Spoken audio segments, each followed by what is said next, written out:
How's it going, everybody? Swood here. Today we're going to be doing a video on this Golem Double Prince deck. For those who don't know, this is a deck that DiegoB used to win the event in Texas that just happened. This is based off the variation. It had Rocket for Poison. Pros are using both interchangeably depending on who they're playing. And the original version had guards instead of Prince.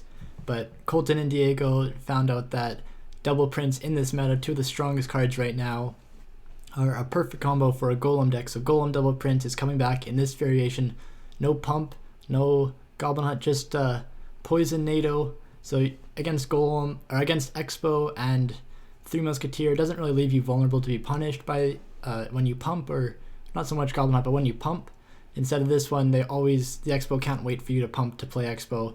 They're gonna have to somehow get an Expo through your Golem, which is not very likely. So in this, I don't really have anything set up. I'm just going to do a couple live matches, one on ladder, one or two in challenges, maybe find someone on my friends list to play.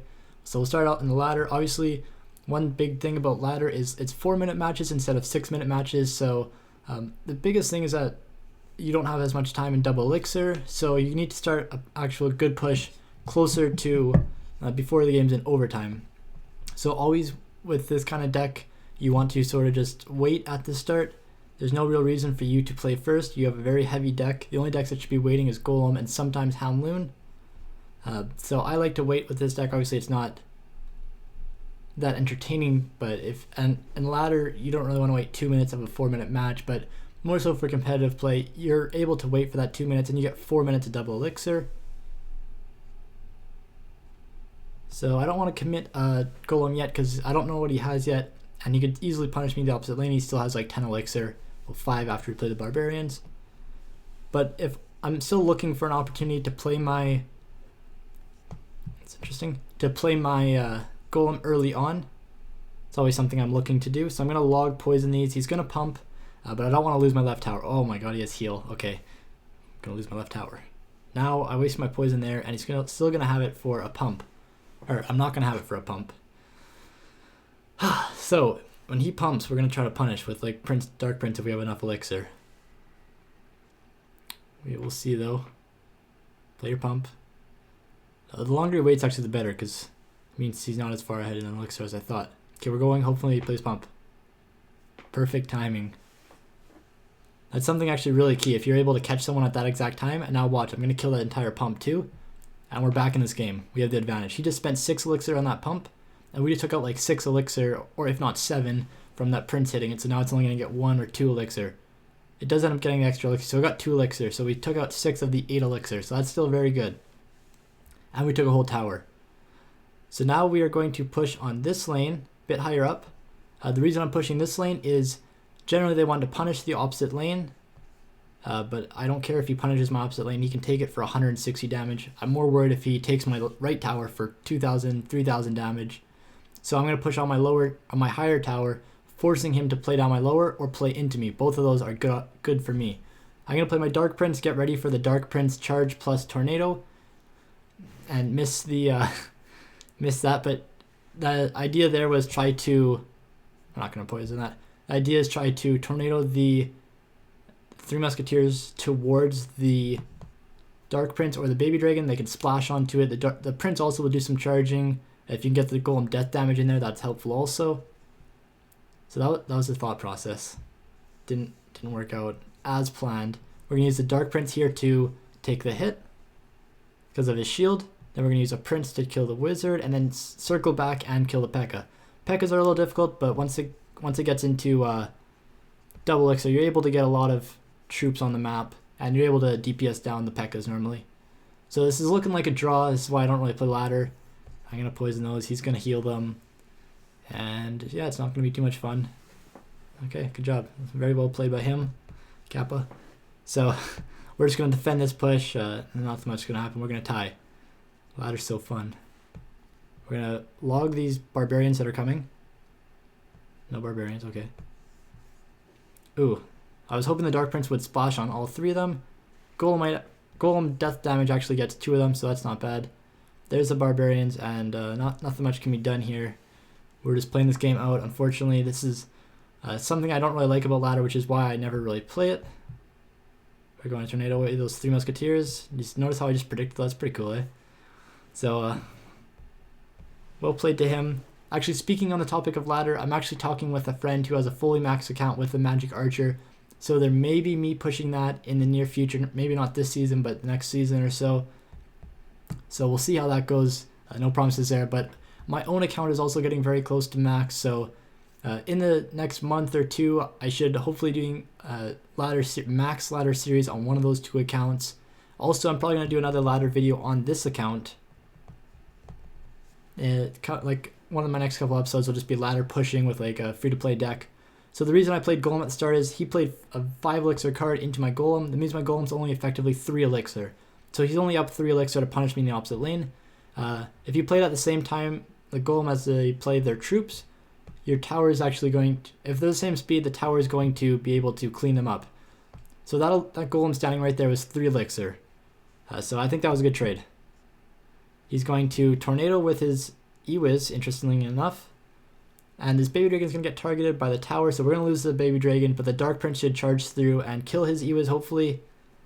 So we're not going to get to tower here. The Ewiz does die, though. Bandit actually charges into the Dark Prince, which is unfortunate, and that will get 1 hit. I'm going to leave it, though. It had 2 shots from the tower, so the tower only can get 1 shot off. So I'm not going to Golem here just because he's going to have more elixir, and he's not already committed 5 elixir to this lane, so he could easily punish me in the opposite lane. One thing is, if you are playing Hog, though, you can just Tornado these. So he's playing a Giant deck, interestingly enough. That Prince is still going to hit the tower if he doesn't address it. He's going to sacrifice Ewiz, that's fine by me. And get some stabs off on the Giant, which is awesome. I play my Golem into the Giant because you want to be playing same lane as the smaller deck. I'm the bigger deck, so if I'm 150 pounds and I'm meeting someone who's 300 pounds, he's going to want to face me head to head. I'm going to want to run around him. That's the same idea with Giant versus Golem, or Giant versus Houndloon, Giant versus Hog, or any of those. I was saying Giant, not Golem, but you guys understand what I'm saying, hopefully. Basically, the bigger deck, beefier deck, they want to go same lane. The other deck wants to go the opposite lane. So I'm just trying to do my best to make sure that we're always fighting in the same lane and not committing too much to let him go in the opposite lane. So we're going to drop a Prince. He's trying to drop it to the right tower. It's going to go to the left. Oh well. Now that he's put an Executioner in the right lane, we're going to play our Golem and see if we can take a second tower in this match. I don't think he's going to take a tower. What he should have done when I play my Golem is play a Giant and whatever support he has at the other lane. So this is actually going to do some pretty good damage.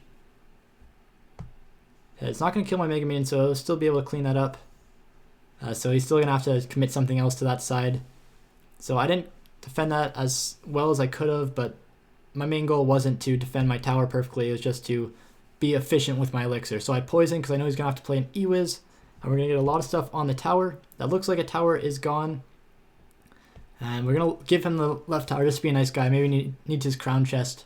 Needs that extra 1 crown. So there you go, buddy. Not sure how to say your name, or I would say it. So that's another challenge match. We'll see if we can get one with a friend on my friends list. If not, we'll just do one more in the challenge. Who do we got here? See if Moon Knight wants to play. Moon Knight was a former player of mine in Hammers. I still have my Hammers logo. I'm not in Hammers anymore.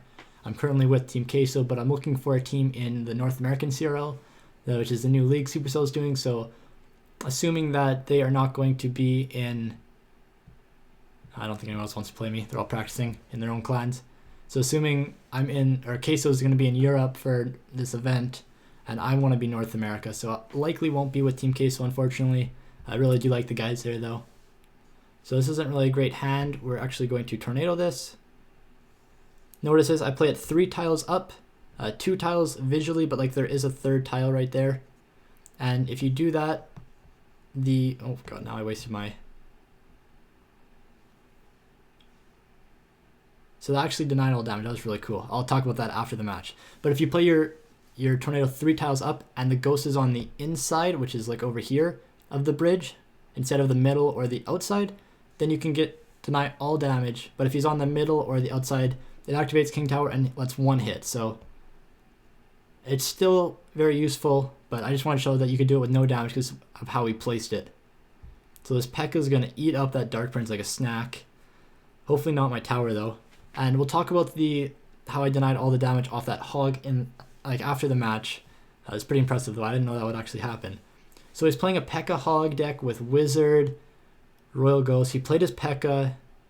So we're gonna Golem. I think he still has Hog like 1 or 2 cards away. So he'll have to overspend if he wants to play that Hog. So this is a perfect time to Golem. Allow me time to build up my... He probably has Tornado. Probably give me time to play my Prince, my Mega Man. And those are my 2 DPS cards. I want to be using those to kill stuff like a P.E.K.K.A. Or an E-Wiz or an Executioner. And then my... Oh, that was bad. My Dark Prince and Baby Dragon, I'm going to be using those against my swarms, like 3 Musketeers, Minion Hordes, Goblin Gang. So you're trying to, if you're playing a giant 3 Musketeer, I showed this in my last Golem video, you're trying to use the DPS cards. When you're playing a DPS, you're trying to kill a DPS troop first, and you use the swarms if you're trying to kill a swarm. If you're trying to kill both, what you want to do is you want to play your DPS cards first, like I'll play my Prince, and then I'll play my Mega Minion. Probably not my Mega Minion because he's going to Execution or Tornado it, but once I kill the main tanks like the Wizard or the P.E.K.K.A., then I'm going to want to play my Swarm cards because they're not as effective in this matchup. So I'm actually going to go opposite lane here just because he has Execution or Tornado. It's sort of a different situation. So I'm going to poison the tower and all that. He has to Tornado my Prince back. I didn't want to give him more value by playing a Mega Minion or something, and we're going to force him to commit 4 Elixir on the other lane while still taking a lot of damage. So we're going to have to try to kill this Executioner. And then we have to let that E-Wiz go. Use the Dark Prince to his full advantage. Remember, he has a shield. Wow, I actually didn't even need the Tornado there. That was really well, though. Oh, that Ghost's going to get a hit. No hits on this tower. This tower is going to be pristine. Still pristine. Wow, that's insane. Alright, so now we're just trying to take this tower, but we're going to go this lane. Interestingly enough, I want him to play his P.E.K.K.A. on his side so I can just swarm the other lane. So please commit a P.E.K.K.A. I'm going to go with Prince again, just the same idea. Force him to Tornado a Prince back. And now we're going to go in opposite lane. He's going to try to play an E-Wiz. So we're going to... Actually, didn't play it. But if he plays a troop, we're going to Tornado it back. Oh my god, that did not work. The Mega Minion still connects to tower. There we go. So that was... My idea there was try to Tornado the troop away to the opposite lane so that it'll let my Dark Prince or my Mega Minion connect. Sort of messed up the Tornado though, but it still worked out. So let's go back and watch that log quickly. The log and the Prince to deny all the damage off that Hog. So quickly, remember this was played on the inside, so 3 tiles up from the King Tower. It looks like 2 because the first tile is hidden by the actual King Tower, but that is 3rd tile up. And it's going to activate King Tower with no damage. I'm not even sure if he got any damage on that tower the whole game. That's pretty insane. So now he plays Hog. Right when I play Mega Man. So I play my Prince as soon as I can. It sort of lags in the replays. But as soon as I start selecting my log, I've already played the Prince. And then for this log, I'm trying to use my King Tower to its full advantage. The King Tower only shoots troops when they're like 1 tile away from the building. So this is something you can use with an Ice Spirit, an E-Wiz, or also a log. I wait until the Hog is 1 tile away from my building, or my tower, and then I log it back. That lets my King Tower and my other tower plus my Prince all shoot, instead of the King Tower not shooting at all. So I could have logged this whole time, I don't. I wait right here, notice how my King Tower gets 1 shot, gets 2 shots. If I didn't log, he probably would have only got 1 shot, and then the Hog would have got 1 shot. So that's what happened there. That's just something little. If you guys are able to use your Ice Spirits or your logs or your E-Wiz stun stuff within the range of the tower, that's going to be really key. If you're trying to play an Ice Spirit versus a Hog or log, stuff like that. So I hope you guys enjoyed this video. Lots of little small quick tips, but at the same time sort of showing the general strategy of Golem. This is my favorite version right now. Also Rocket for poison if I know they're not going to play Graveyard. Either or is great though. Diego used this one to win the Southwest by... I don't know what the event's called, guys, but there was an event in Texas run by NGE. It was a Super Magical Cup also. This was one of his favorite decks, so it's a really good Golem deck. I recommend you guys try it, and I hope you guys enjoyed the general video. Ladder video coming soon. Have a good day, guys.